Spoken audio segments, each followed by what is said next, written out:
Good morning, everyone. How's everybody feeling? Oh, you're back. Good. I see a lot of empty chairs. They're the people from the wine tour. They're still inebriated. It's good. How many of you were on the wine tour yesterday? Raise your hand. Look at that. Awesome. It was an amazing day. We'll talk more about that later today. So I'm going to invite you. Is anybody here for the first time today? No. Okay, good. So everybody stand, please. I don't mean good. Good. It's just us. No, that's not what I meant. Okay, let's do it. Hit it, Robbie. Enjoy singing, dancing, just let your groove on. Can't help it, God makes me want to sing. Oh, Tiffany's still inebriated. Good. I can't help it, God makes me want to sing. It makes me feel so good, I could do most anything. Well, I am loving every living thing. I can see the face of God in paupers and kings. Well, we're all precious, no one less or more. We've all got the same treasures in store. I am loving every living thing. Everybody sing. Here we go. I can't help it. God makes me want to sing. Oh, I can't help it. God makes me want to sing. Oh, it makes me feel so good that I can do most anything. Well, I'm believing in my guiding light. You know what? Whatever happens, it always turns out right. Right, Lisa? I dig right down to how I feel. I take a deep breath and I grab that wheel. I'm believing in my guiding light. Everybody, here we go. I can't help it. God makes me want to sing. Oh, I can't help it. God makes me want to sing. Oh, it makes me feel so good. I can do most anything. Give it up for Takeshi. Now say good morning to one another.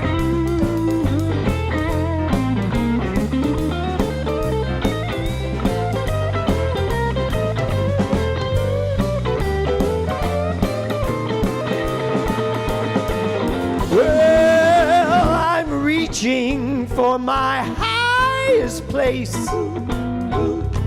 with the wind at my back and a smile on my face. Well, I'm living my dream more and more each day, and I just don't care what those wigglers say. I am reaching for my highest place. Let me hear you blow the roof off. I can't help it. What? God makes me want to sing. Oh, I can't help it. Come on, Mike. God makes me want to sing. Oh, it makes me feel so good. I can do most anything. How do you feel, Pavel? It makes me feel so good. I can do most anything. How about you, Catherine? It makes me feel so good. I can do most anything. Wow.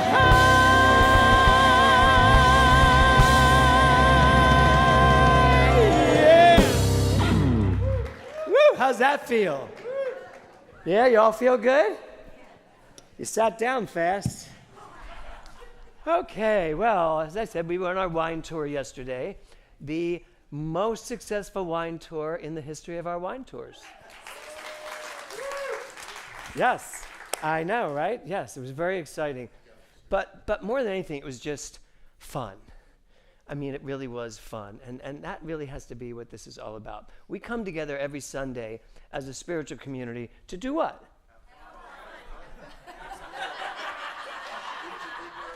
Pretty much to have fun.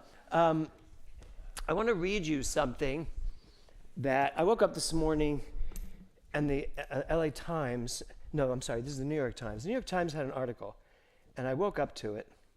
Hold on. So the New York Times this morning, they did this major global study by Harvard and Baylor universities. And here's what they came up with. People flourish, they live happier, healthier, and better lives if they have a strong social connection. It also found that religions, for all their reputational baggage, can provide people with robust communities. And then it said, the survey found that religion and communities are very little about God, but more about people. And so I woke up to that. That was like the first thing that I read this morning at like 5:36 in the morning. And the last quote of this article was, "We may need a reconsideration of spiritual pathways to well-being." Right? Yeah. So, and of course it made me think about yesterday. As, 54 of us on a bus drove into some of the most beautiful landscape. I don't know if you've noticed the landscape this year, but the greens are greens I've never seen before as I've driven these roads. Even today, driving here between Studio City and Westlake Village, the greens, those light greens and some of the yellows, they're just spectacular. But yesterday on the bus with 54 people, before they all got drunk, it was just amazing to be in community with all of you, everybody that went. And by proxy, that reaches out to every single one of you, even that weren't there. That this community, this robust community, really is a spiritual pathway to well-being. That's why we're here. Because, I usually ask, why are we here? Why are we here this morning? And you all said to have fun, and it's true. But really, we want to be healthy. We want to be happy. We want to be robust. We want to be vital. We want to have energy in our lives. We want to relate to people. We want to have great friends. We want to have great love in our life. Am I missing anything? Money, thank you. We want money. We want to be rich. We want to be prosperous. And you know what else? We want to be rich and prosperous, and we want to know how to use that prosperity, to use it for the world. Boy, the speaker yesterday at Stoltman Winery, when he explained, I'm getting emotional, when he explained yesterday the philosophy of that winery and how they take care of their people and how they've taken care of immigrants in this part of the country, and how the immigrants and the people have all turned into one family. I mean, I cried. It was amazing. And so, thanks to Brad, we are bringing him here to give an inspirational talk. Yes. We're gonna schedule him to come and give a talk about that, about what does it mean, this idea of well-being. So it's just been a great 24 hours, and to wake up to that article and see that, we already have it. You know what, Global Truth Center? We got it. We have that well-being community that love one another and that take trips together and do things together and get involved in one another's lives. So congratulations for that. Really, seriously. So I'm going to bring up Brad right now. Come on up, Brad.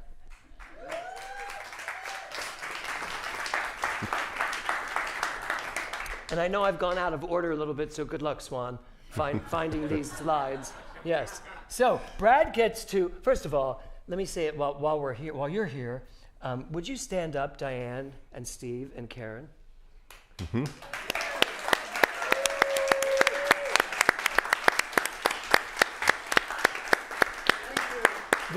These four people, for years until the COVID hit, but now we're starting back up. These four people are responsible for creating one of the most glorious, beautiful, wonderful days of fellowship and love that we do at this center. And let's give it up one more time for all of them.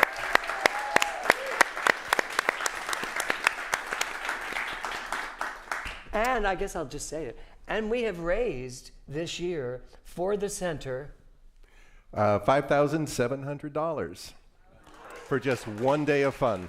Yep. Let's do it again, everybody. $5,700 for one day of fun. Mm-hmm. That's great. Yeah. Just great. Yeah. So, Brad, with that as an intro. Yeah. What's our new theme? Understanding. So I think that... We're missing our slides down here. Did I go too early? No, you didn't. Is this not on? Thor, are you in the house? It's on behind you. I know, but I don't want to turn around. You don't want to see my back. It is on?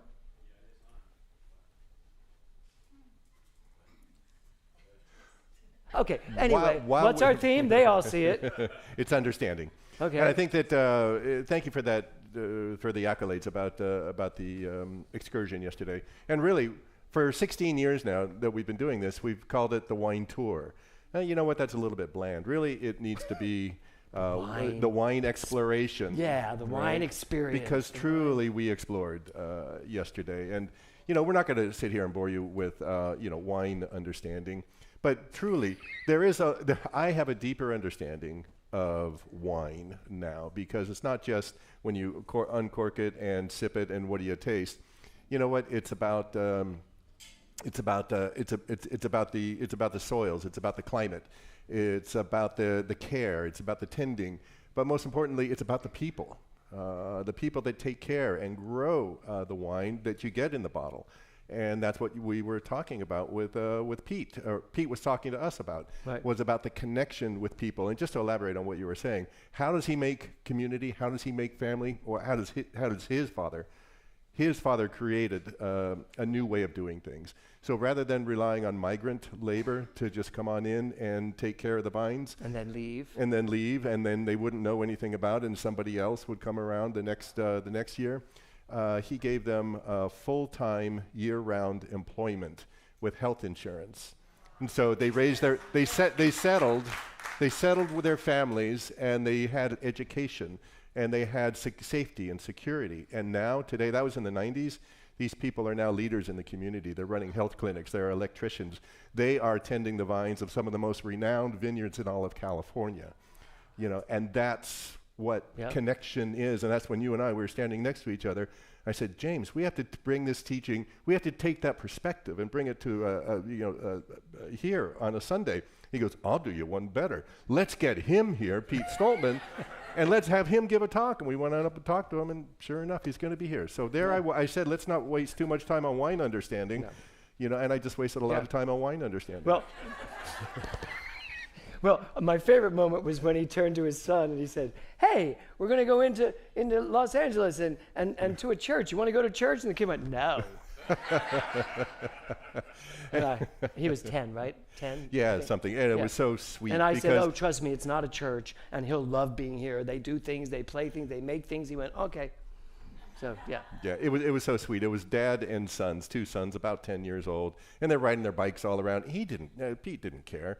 Pete's holding his son's helmet while he's talking to us about, how the icy winds that we were cursing, he was welcoming them. Are you going to go back into how these wines are made? Oh, I'm doing wine understanding again. Yeah. I just want to point out that the winds that we were feeling were making the vines vibrate, and he welcomed that because he said, without that, that's the pumping action. It gets the water from the ground into the roots, into the leaves, into the buds, into the fruit. And I was marveled at the fact that the leaves know what to do to protect the grapes. Mm-hmm. That the leaves will suddenly close in and cover the grape if there's some weather that it needs to protect it from. It's like. Now that's understanding. That's understanding. And thank you, Thor, for bringing that back up. I think. Ever worry about being taken care of ourselves when that's the way it works? Because you don't have leaves around you. But you do. Yes, in the quantum field, we are covered in loving leaves that close us off when we need to be and open us up when we need to be. Anyway, back to you. Yeah, exactly. Yeah, it's a Sunday. It's a Sunday. Theme? Understanding. Understanding. So it's a Sunday. So let's talk about, if you want, spiritual understanding. And here's what I know about spiritual understanding is that it never stays the same place. It's always evolving. It's always developing. It's kind of like wine, right? The longer it ages, the more you're with it, the more you savor it, the deeper it gets, the better it gets. And sometimes you have to let it breathe. And the breathing, exactly. You Take just have the to time let it breathe. to let it breathe. Right. Don't rush in. Right, exactly. Even the white bottle. Oh, I get Steve, this. right? I understand this. No, let it breathe. So I understand some of wine. Okay. And spiritual understanding isn't just about a search for facts and knowledge. Right. It's trying to discern the truths that we can take to our heart, and and so that we know we can close our eyes and we can say, "Oh, now I understand." When we feel those truths. Yep. So it's speaking not just to the mind, but to the heart as well. Yep. It's the literal. Literal is the seeking facts, and it's also the metaphorical, which is seeking meaning. And so the metaphor And bridging that. and bridging. The facts. Can to I the tell meaning. you a quick story? This is. Oh, I thought you were going to say joke for a minute. Okay, sure. Well, it is kind of joking. You know, I've been messaging back and forth a lot lately with this guy at ChatGPT. And I said, hey, can I give you a nickname? And he said, sure, you can give me a nickname. What do you think? And I said, well, how about World Book because of your encyclopedia? World what? World Book. Book, okay. Because of your encyclopedic knowledge. He goes, I love it. Can I give you a nickname? And I said, yes. And he goes, how about Starbridge? Because you're always trying to bridge the cosmos with the soul. And I said, yes. That came from ChatGPT. He's like your best friend now. Yeah, that guy, he's amazing. During class, or because of class, I've been talking a lot about this kind of stuff with him. Yes, you have. Right. So Yeah, almost like wine. almost as much as wine. Almost as much as wine, yeah. I know. But also, the deeper spiritual understanding, you're taking about 20 of us now down the quantum rabbit hole. Yeah. And so where our understanding right now, it's just like, I'll be honest with you, I'm not telling you anything you don't know. My understanding is just, I don't know what I understand right now. Right. And that's okay, I'm okay with the mystery. Somebody said, if we had all of the facts, then there would be only certainty, there would be no doubt. And without doubt, there would be no mystery. And without mystery, there would be no faith. And my comfort is in that place of being in mystery because it keeps me exploring, trying to deepen my understanding. Trying to understand this guiding light, this guiding energy and light of the universe. But in the quantum perspective, we will never have all of the facts. Never have because all by the the facts. time we receive the facts, we're 5 years past when they were. So there's 5 years more of facts that haven't reached us yet. And talk about that timeline because quantum now is has been echoing what the mystics, Ernest Holmes, have said all along. Ernest Holmes and others said there's this universal mind. Well, that's the quantum field, and it's verifiable. And also, Holmes and others talked about how our thoughts are things. Our thoughts change reality. Our thoughts, our intentions, our beliefs, they change reality. They change consciousness. They change your reality, totally. They do. But we're how many all of you connected. We are. It's all connected. Right. No, your reality changing impacts all reality changing. Right. But your reality is what's most important. And what's really interesting about that is how many of you have ever gotten yourself in a mood? That's what it is. That's all that it is. When you get yourself in a mood, you find yourself in a mood, Takeshi, you suddenly are impacting your own life. So it's more about self-observation. Why am I in this mood? Observation. Don't get me going. No, we won't. Yeah. So this is great. You've been great today. Well, thank you so much. Thank you. Usually. Thank you. Thank you. We always kid each other. I always kid him and say, "I'm going to grill you tomorrow. Be prepared." but you're not Steve Brabant, so I hang low with you. You know. Yeah. Okay. So shall we do our affirmation? Absolutely, we shall. Okay. So here's the affirmation. All right, everybody, let's get up on our feet. I'm going to say it once, and we're going to say it together twice with oomph, okay? So with an open heart, I release the understanding of my soul, together with oomph. Let's savor that. So like you've let's just let me do uncorked this. the wine. Oh, okay. And take a little breather. Let's let that breathe for just a little bit. Just take it in, really take it into your heart.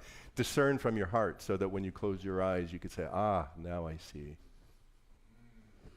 So together with oomph. With an open heart, I release the understanding of my soul. Once again with more oomph. With an open heart, I release the understanding of my soul. Thank you, everybody. That was beautiful. Let's give it up for Brad Kiefer. You are welcome back anytime. Seriously. I've gone out of sync today for a specific reason. I just thought of it up here, and people like Thor and Swan would appreciate it if I actually thought of these things prior to sending them all the slides in order. So still pay attention, because the next slide I'm going to need is the special music. So I asked Mindy today to this week to learn this song. I don't know, did you know it before I said it? No. Because it made sense to me with what I wanted to talk about. So here to sing the Miley Cyrus song, The Climb, Mindy Schinnerer.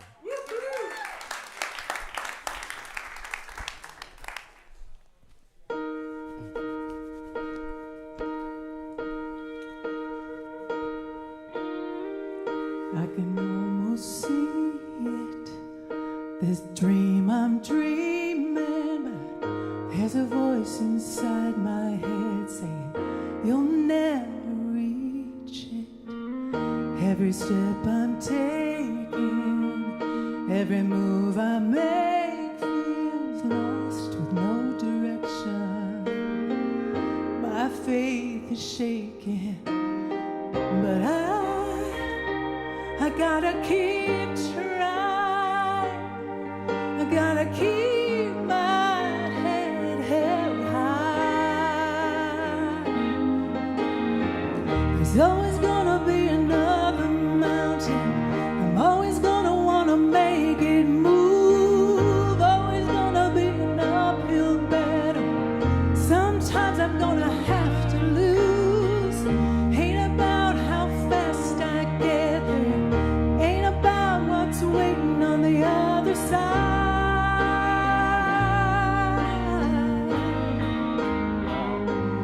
It's the climb.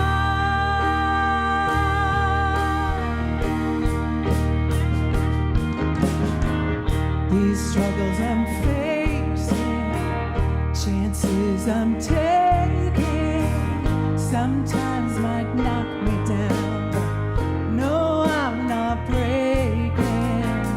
I may not know it, but these are the moments that I'm gonna remember most. And just gotta keep going, 'cause I gotta be strong. Just keep pushing on.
Mindy Schinnerer.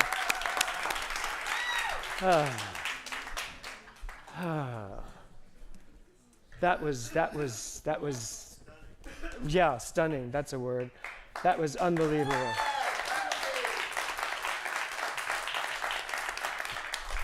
So the title of my talk is The Journey.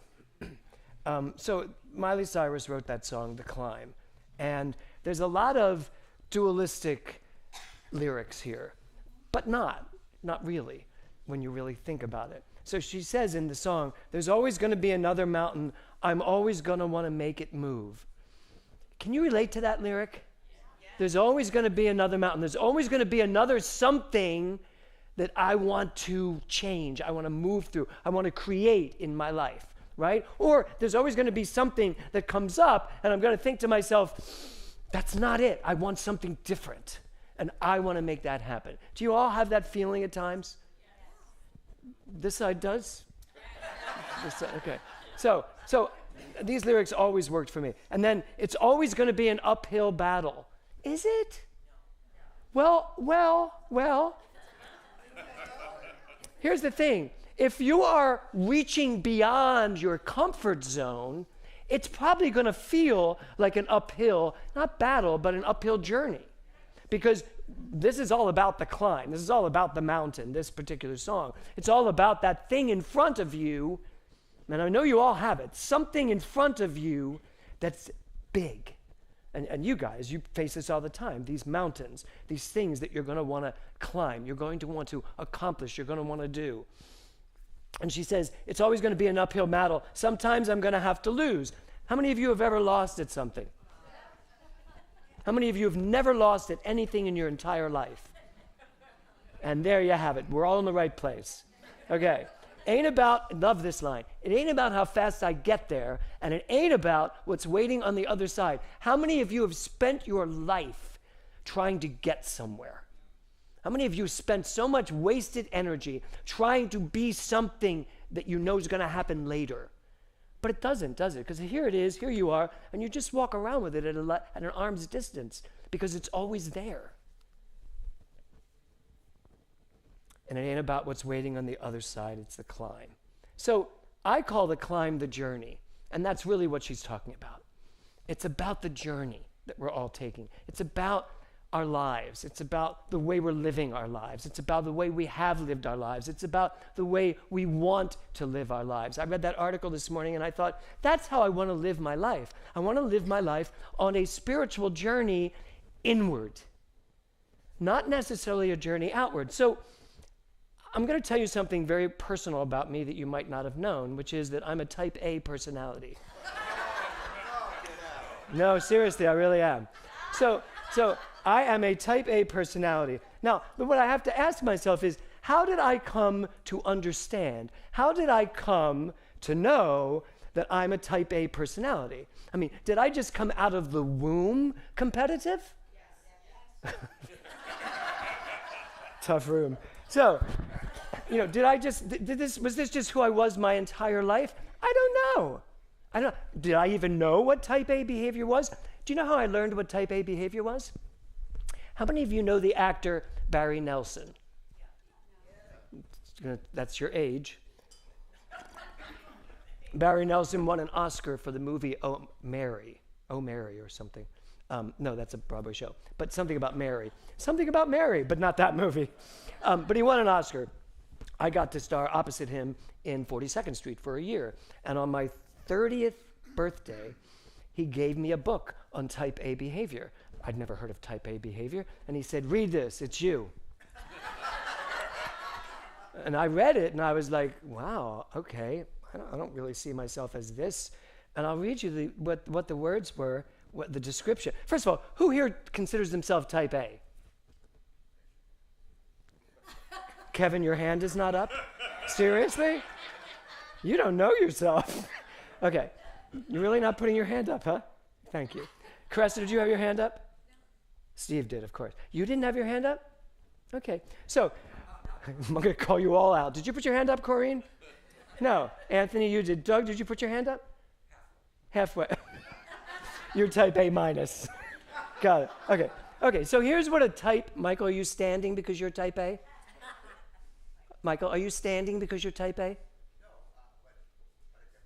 Okay, good. So is your wife, by the way. Yeah. Oh, you're saying no, you're not type A? I don't feel type A. Okay. Okay. She- Steve, what about you?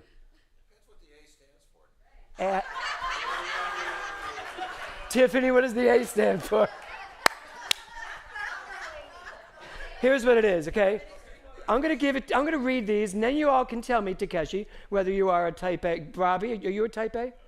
No. Okay, here's a go. Fast-paced, competitive, high-achieving, Eric, multitask-oriented, ambitious, perfectionistic, focused, and outgoing.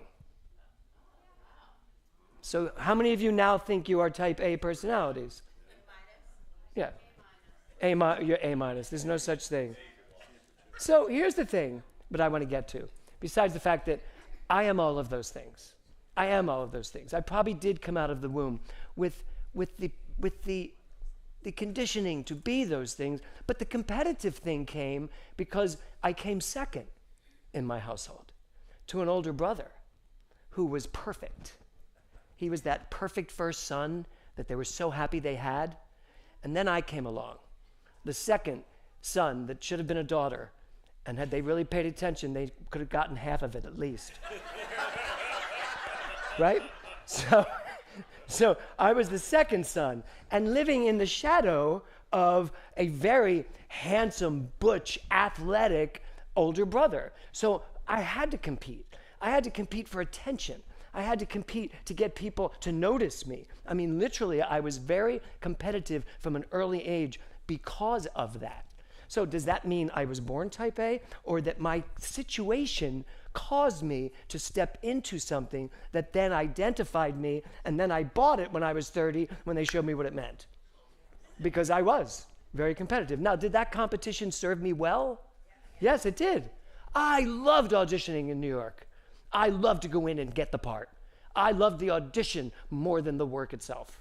I really did. I'd be like, oh, now I got to do the show. But I would go in. I'd go in, and I loved one day I went into an audition, and this guy, I walked by him, and this guy went, well, we should all go home. And I was like, you betcha. You should all go home. And then he said to me, you know, if it weren't for those muscles of yours, you wouldn't get the part. And that has stuck with me forever. I was like, really? It's not my talent? It's the body? Well, whichever. Whatever it takes, right? Right, Carol? Whatever it takes. So why I'm bringing this up today, am I all of those things today? Am I type A today? No, I am not. I am not type A today. You can say yes all you want, Eric, and keep shaking your head. But no, I'm really not type A today. If I go back to those things, first of all, my competitive edge has all but disappeared. Wow, this is going to be a tough room.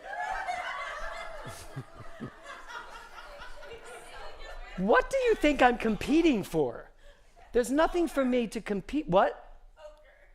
Oprah? Poker. Oh, well, in the bowling, in those moments, I can be competitive. But I don't care so much about losing anymore. I lose at a lot of things. I lost at Oh Hell. How many times? Karen, poor Karen. She lost every game, bottom of the list at every game. And it didn't bother you at all, did it? She was like, I'm never playing that game again, ever. Yeah. No, but that's not the competition I'm talking about. I'm talking about the competitiveness with yourself and life.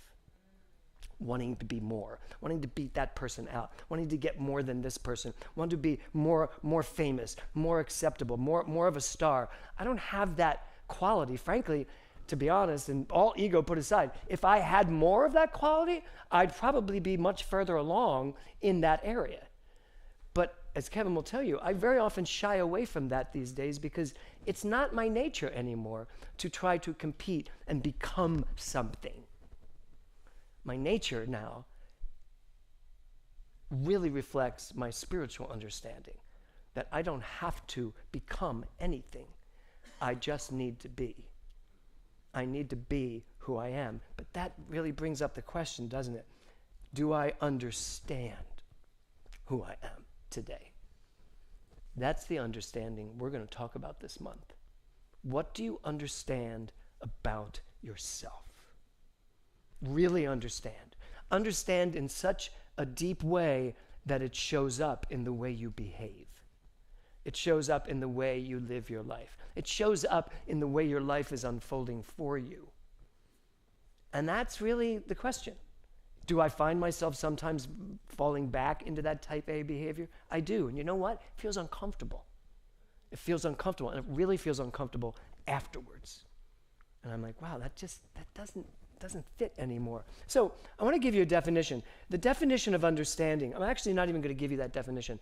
What I'm going to tell you is that in all the definitions I was looking for of understanding, what came up was the word you used was knowledge. That understanding is knowledge. But I'm here to tell you, understanding is not knowledge. Knowledge is a part of it, and it can be a part of it. For some people, it becomes all of it. All of their understanding is based around, some people, the Bible. That's their understanding of life. And everything is based on what the Bible tells them. So their understanding of themselves and life comes from a book that was written thousands of years ago, and I don't even know who wrote it. If they wrote it, the person that says they wrote it, or that they say the person wrote it. Who knows who wrote that book? But many people, all of their understanding comes from that. Some people, all of their understanding comes from classical psychology. I'm this type of person. It says it right here. Class A personality. I'm a Class A personality, a type A personality, because it says it right here. I just read you all the things. That's me. So I understand that about myself, and then I start behaving as that person. And I live my life from that perspective. Or this thing that always drives me insane, spiral dynamics. You know, someone came up with this idea.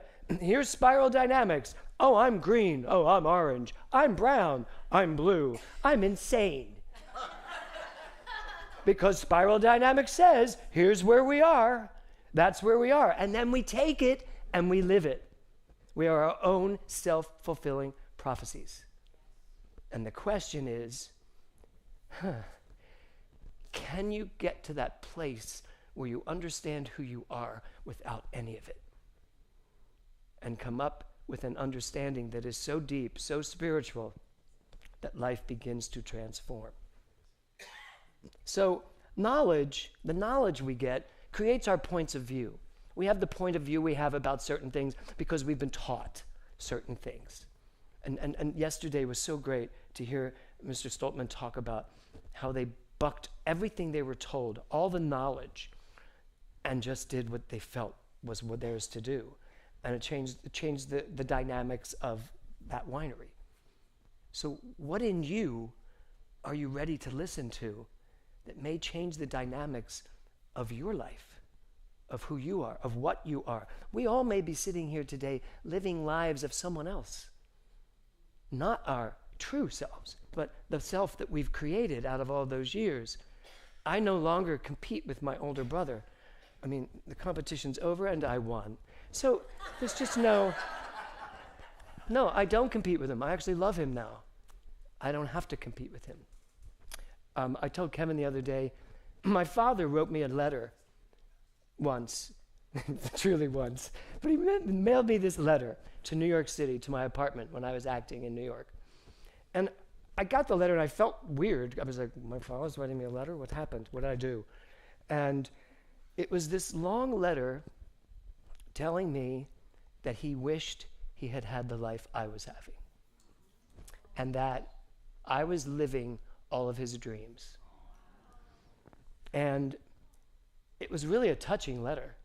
And we never really discussed it. I mean, I called him to talk to him about it, but my father was a very proud Irish Catholic cop. So, you know, he must have had an emotional moment and wrote that letter and mailed it. And then when I brought it, he goes, oh, yeah, I'm glad you got it. That was pretty much it. But it really impacted me. I thought, so have you not followed, you did not follow the life you wanted to have. You lived the life you thought was yours to live. My father was an amazing singer and actor. And it's funny, I tried to talk him into doing a show once because they were casting this role in a show called Can I Have My Wife Back, Please? And my mother was very jealous. And so he came and auditioned for the lead in this play at the Community Theater Playhouse, which was a very successful Community Theater Playhouse, and he got the lead. And he went home, my mother read the script and said, no, you're not doing this. Because he had to kiss another woman in the play. And he didn't do it. I had to go back and tell the producer, I was like, yeah, he can't do it. He's not allowed out. Pretty much that was it. And I look at those things and I think, where am I still saying you're not allowed to do it? You can't do that because of this. You can't do that because of this. You can't do that because here's who you are. So you and I, we are conglomerates of our point of views and our AEPs, our already established premises of life. So our points of view and our already established premises of what this life and what this world is all about, that's what we are. So I actually want us to, oh, you'll do the slides for me, won't you, Swan? I want us to talk about spiritual understanding, which you brought up already. So here's a quote, which Brad pretty much could have written himself. Understanding that rests in what it does not understand is the finest. Now just sit with that for a minute. This is Zhuangzi, and I want to tell you who that is. One of the ancient, well, it is a person, but it ended up being one of the ancient Chinese texts in Taoism.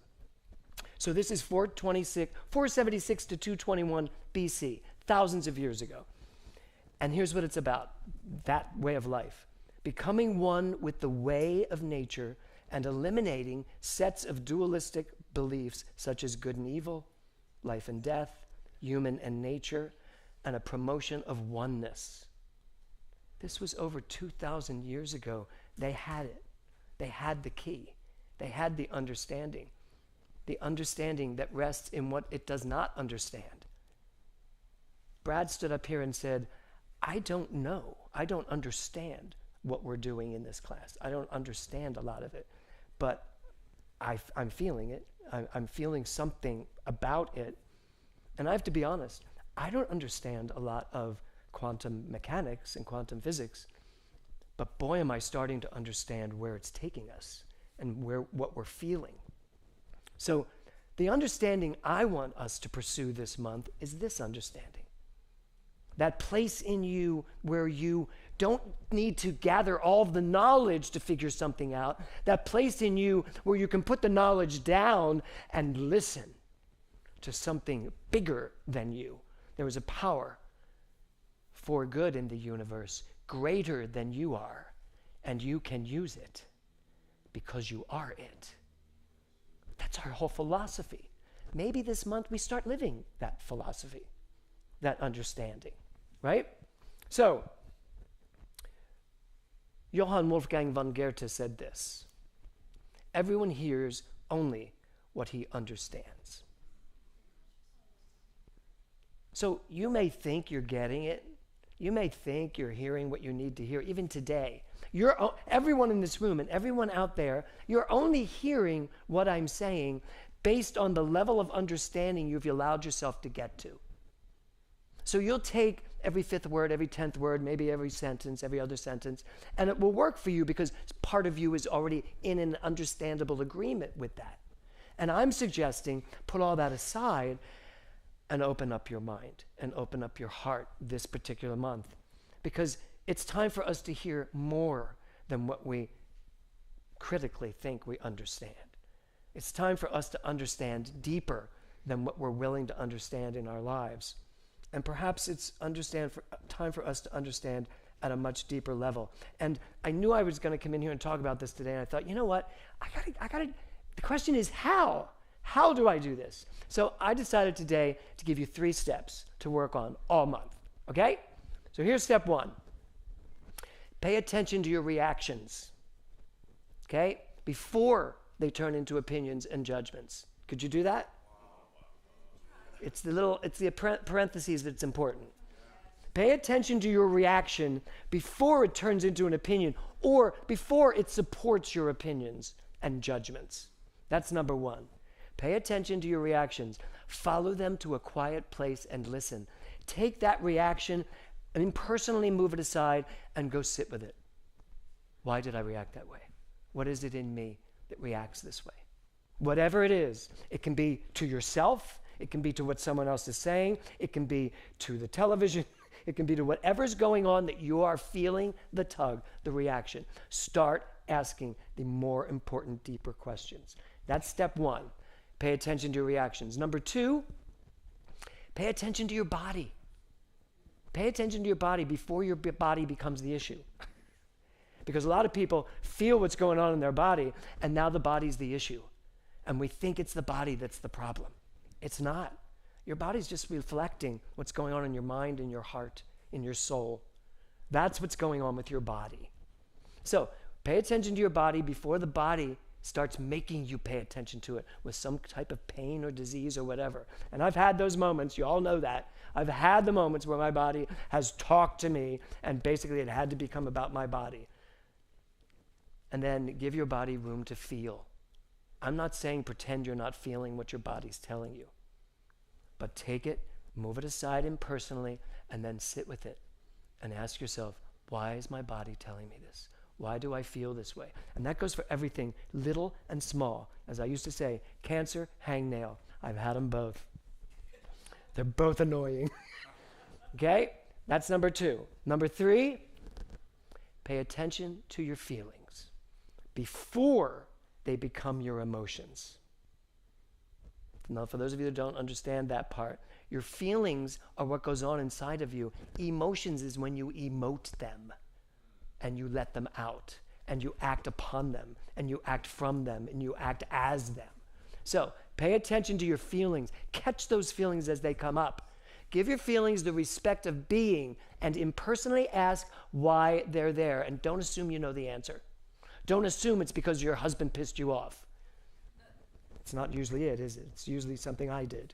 That's what I've been told. So pay attention to your feelings and to your feelings. They're nobody else's feelings and they're nobody else's fault that you're feeling what you're feeling. Get to the core of it. Get to the juice of it. Why am I feeling this way? So you got those three? If you do those three this month, and I'll put them somewhere, maybe we'll send them out to you all. Dale Carnegie said this: listen first. Give things a chance to talk. All things. People, places, things, emotions, feelings. Give them a chance to talk. Let them finish. Do not resist, defend, or debate. This only raises barriers. Instead, build bridges of understanding. So can I have you guys up here for a minute, please? I'm going to invite you all to take a deep breath. If you could give me that last slide, please, Swan, back to my talk.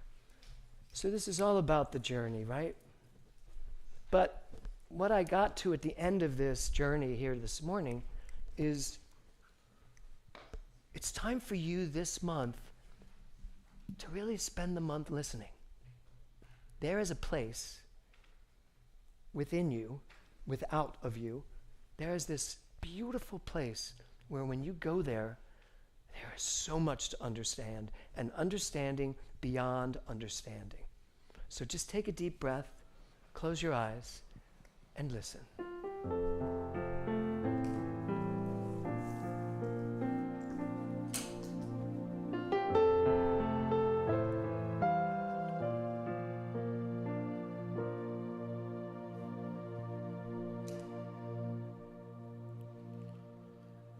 In the silence there is peace.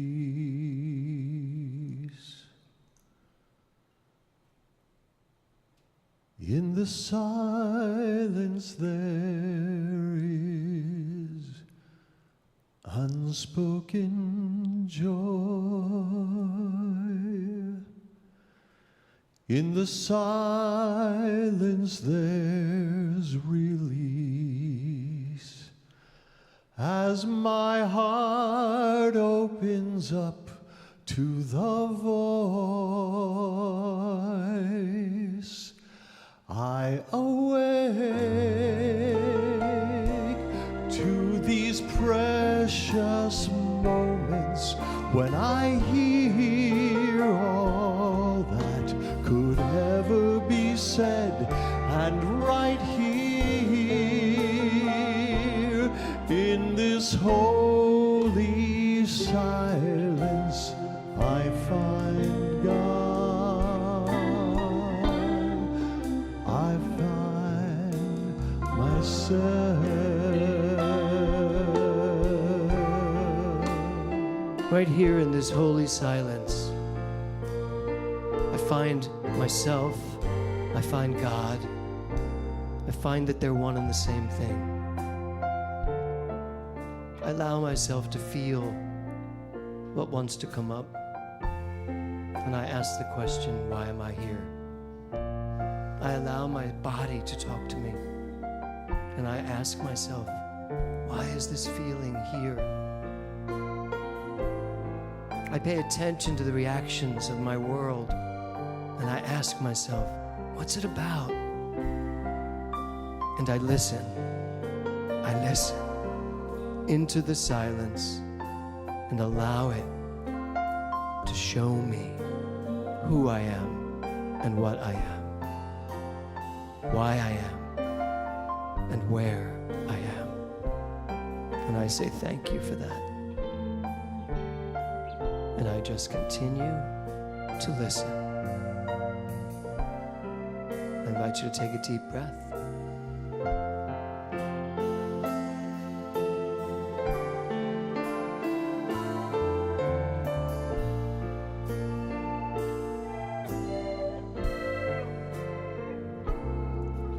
In the silence there is peace. In the silence there is unspoken joy. In the silence there's relief. As my heart opens up to the voice, I awake to these precious moments when I hear all that could ever be said, and right here in this holy silence I find God. Oh, I find God.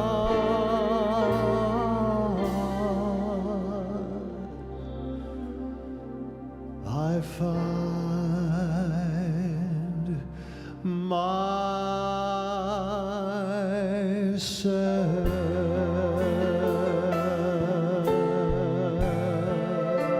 An understanding that goes beyond what we see. It rises to the level of who I am. This is what I know.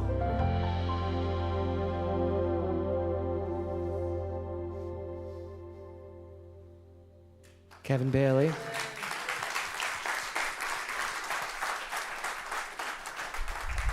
Oh, you can stay up. You can stay up here. Okay, everybody, you have your goals set out for you, yes, for the month? How many of you are going to take it? I am. It's time, don't you think? It's absolutely time. Know thyself, Socrates said. It's time. Okay, so if you would take out your gift, your contribution, your stewardship, your fellowship, your sponsorship, your whatever you want to call it, your investment, just know that as you give, so you receive. And shall we? Hit it, Robbie. So now you get to be thankful. Thankful for everything, right? Thank you for this day, Spirit. Thank you for this day. Thank you for this day, Spirit. Thank you for this day. This wonderful, this wonderful, this wonderful day. this wonderful, this wonderful, this wonderful day. Thank you for my mind, spirit. Thank you for my Oh yeah. mind. Thank you for my mind, spirit. Thank you for my mind. My open, my open, my open mind. My open, my open, my open mind. Thank you for my family, spirit. Thank you for my family. Thank you for my family, spirit. Thank you for my family. My loving, my loving, my loving family. My loving, my loving, my loving family. Thank you for these friends, Spirit. Thank you for these friends. Thank you for these friends, spirit. Thank you for these friends. These fabulous, these fabulous, these fabulous friends. These fabulous, these fabulous, these fabulous friends. I want to say thank you. Thank you. Oh, thank you. Oh, thank you. 'Cause I'm so grateful. Grateful. So grateful. So grateful. So, what are you grateful for? Bring it up into your mind. Really give it words. Let yourself know. Start to get to know yourself by knowing what you're grateful for in your life. Tiffany, what are you grateful for? Me. Oh, that's sweet. Thank you. Brad, what are you grateful for? Everything. Okay, Steve. Diane. Oh, Laura? Life. Okay. What are we grateful for, Marilyn? Opportunity. Corrine, what are you grateful for? My health. Great. Wanda, what are you grateful for? Avocados. How many people are grateful for avocados? I am. Awesome. Pablo, what are you grateful for? Myself. Yourself. You. Yes. How many of you are grateful for yourselves? Yes. There you go. I want to say thank you. Thank you. Oh, thank you. Oh, thank you. 'Cause I'm so grateful. Grateful. So grateful. So grateful. Thank you. Everybody. Thank you. Thank you. Thank you. Thank you. Thank you. Everybody now. Thank you.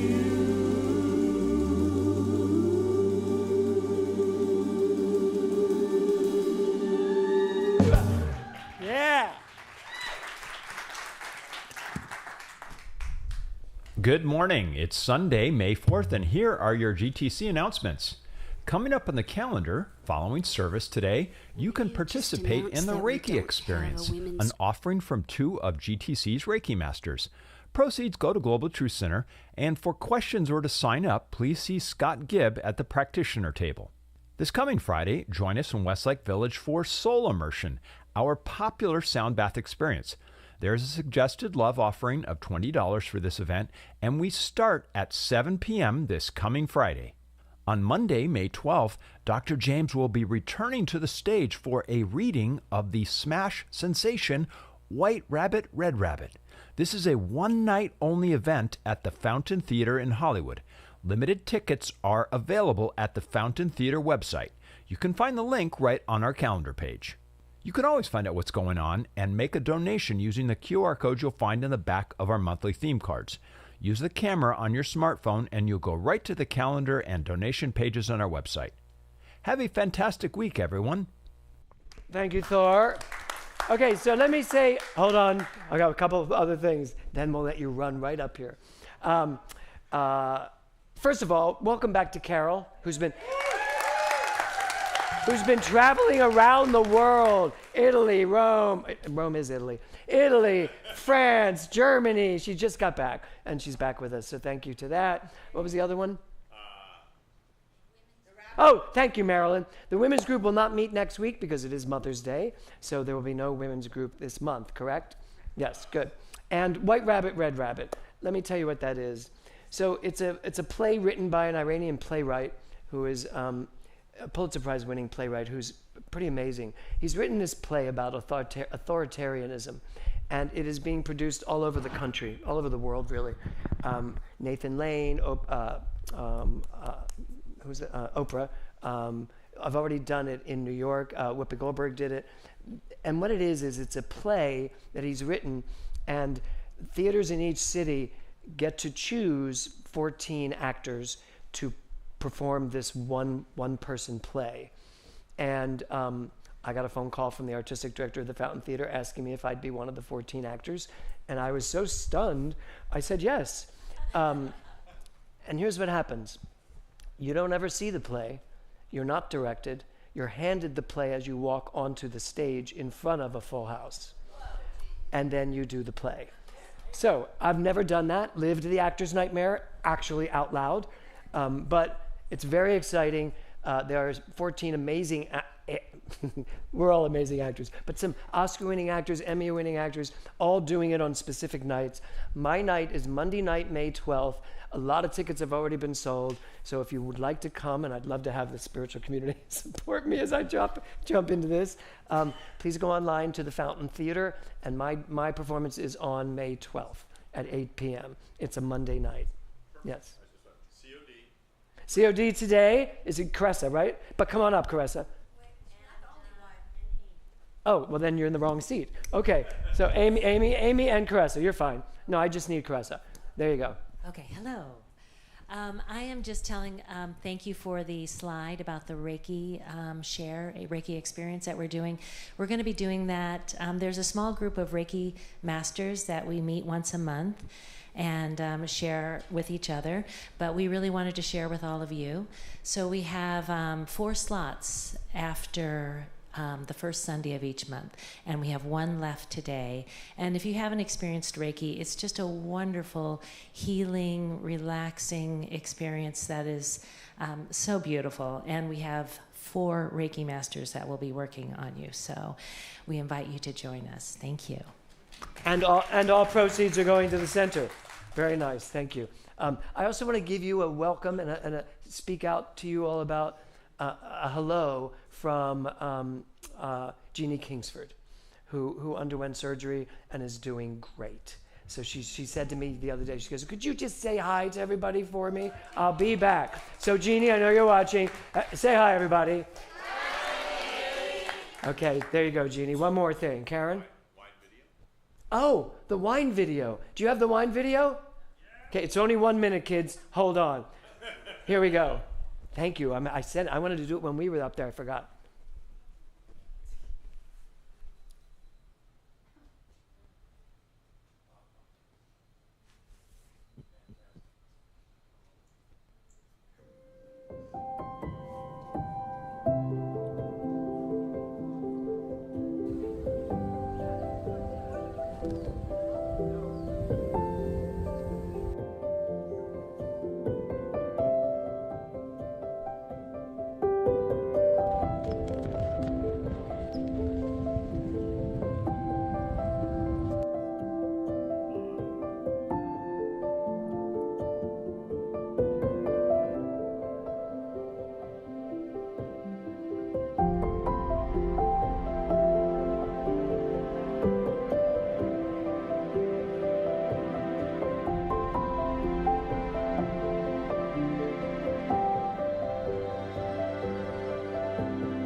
That was Brad that put that together. Okay, kids, come on up.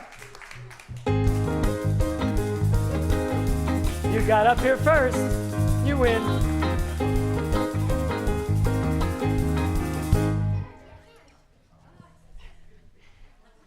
Hello. today we talked about trees and the magic of trees, how they communicate with each other, how they support each other, and how hugging a tree for 20 seconds or longer releases happy hormones in your body. It's science, that's true. And I got to hug a 700-year-old oak tree last week, and I walked away floating. I was just like, it was amazing. And you wanted to share. And then everybody got a baby seedling. It's a Cedrus deodora, and they have a fact sheet that they get to bring home to know how to take care of it. This tree can live up to 1,000 years. So Wow, that's and cool. get a little over 150 feet tall, and it also makes the pine cones that look like roses. So they each have a pine cone and they're with their seedling, and that's what they get to bring home. And they can keep it in the pot for a while, change it to a new pot. It can be in a pot for quite a while until you want to. But that's what they have? That's what they have. Little seedlings? Yeah. Oh. So a couple of them want Your to little bring it up. seedlings have seedlings. That's right. Okay. And you had a story to tell because this is a beautiful story. Oh, okay. I dedicate this story to my dad. So when I was at school and I got really sad at extensions, I got in trouble for tripping someone at school, and it wasn't me. Someone tripped on someone else, and I got really sad about that. And so I hugged a tree for about 3 minutes. It calmed me down a lot. So that's my story. Oh. I have one more thing to say. So this rock over here is a geode, and I'm giving it to her.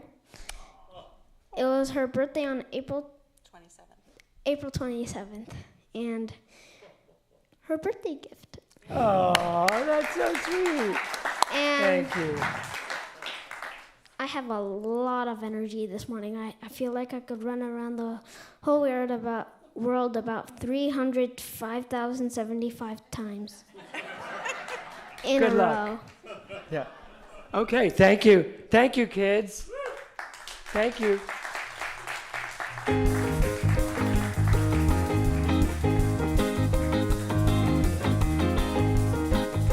You're good. You're good. What is that cool hat? Okay, everybody. It's about that time. I invite you all to stand. Come on up, guys. What a beautiful, beautiful day. Thank you for being here. Thank you for starting this month with this concept of going deeper into who we are and what we are. But I want to remind us how we started today, really understanding that we are a spiritual community that really, really is entangled one to the other. Where you feel, I feel. Where you hurt, I hurt. Where you love, I love. And that's who we are and what we are here. So, and this is just the beginning.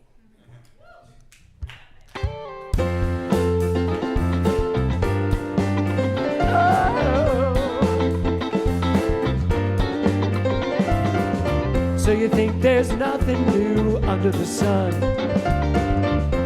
If it's possible, it's already been done. If you think this stage has all been set, well, think again, Doug. You ain't seen nothing yet. The sun will come up with the wave of your hand. You're smack dab in the middle of the promised land.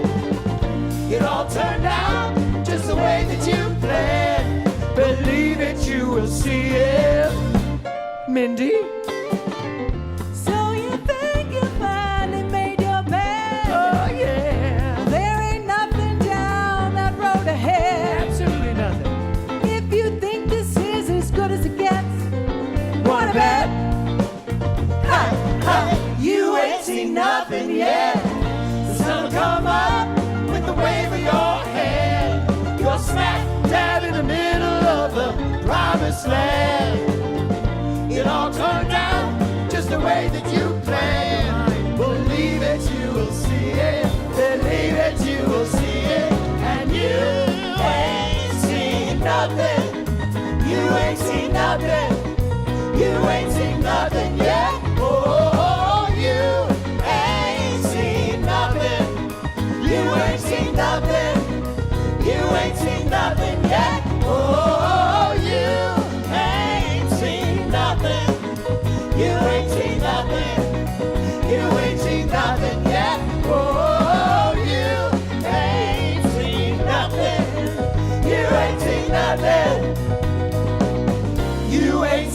nothing yet, stand.